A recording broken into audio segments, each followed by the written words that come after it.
Welcome to Design Center. This is going to be the first video in a Moodboard series for the new album of Taylor Swift called The Life of a Showgirl, and the first song is called The Fate of Ophelia. So, the first verse over here is clearly about Travis Kelce asking her out on the podcast. And so I've used the image of a megaphone as a symbol, as a picture that represents this particular stanza, and even the word pyro is represented with the help of this fire image. And like the megaphone and the fire, it kind of represents the first verse where she's talking about someone calling her on the megaphone and then lighting a match and watching it blow. Then in the pre-chorus, as you can see, the words melancholy and drowning, and so I've used images representing both drowning and melancholy.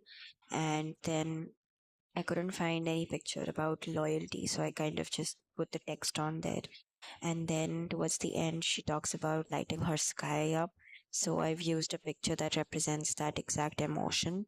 And I've added a picture of Taylor because this is her song, so she should be in every frame.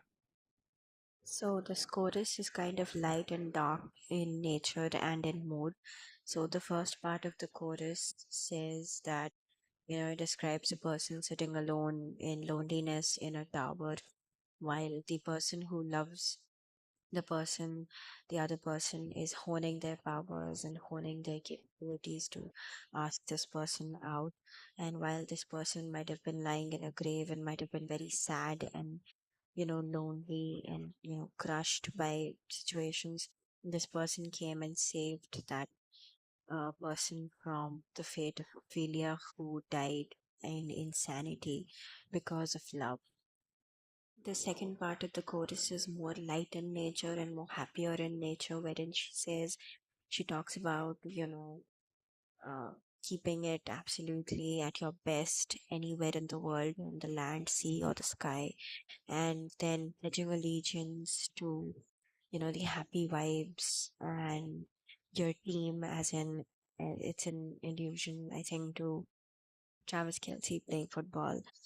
And now she's declaring that she is in love with this person and that he saved her from the fate of Ophelia. So the second part of the chorus is very, love inducing in nature.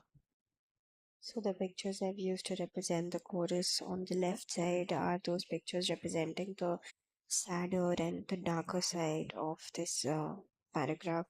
And then you've got the painting of Ophelia, and then on the other side you've got, a picture of a football, and then the land, sea, and the skies, and then the sleepless night images, and then again a picture of Taylor Swift with a crown on her head. So in the second verse, she talks about daughter of a noble man, which Ophelia was, and so I've used an image of a silhouette of a, princess, queen, whatever. And then she is described love as a bed of scorpions, and the fact that the venom of the scorpions drove her insane. So that's the kind of images I've put on the left side to represent one portion of, the song. Then comes the pre-chorus, wherein she talks about staying in purgatory if, the person that came and saved her wouldn't have come.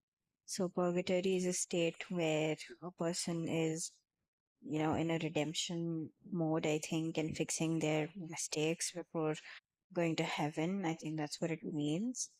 And then she describes that the person who came and saved her wrapped her like a chain, a crown, and a wine. So that's the images that I've placed here.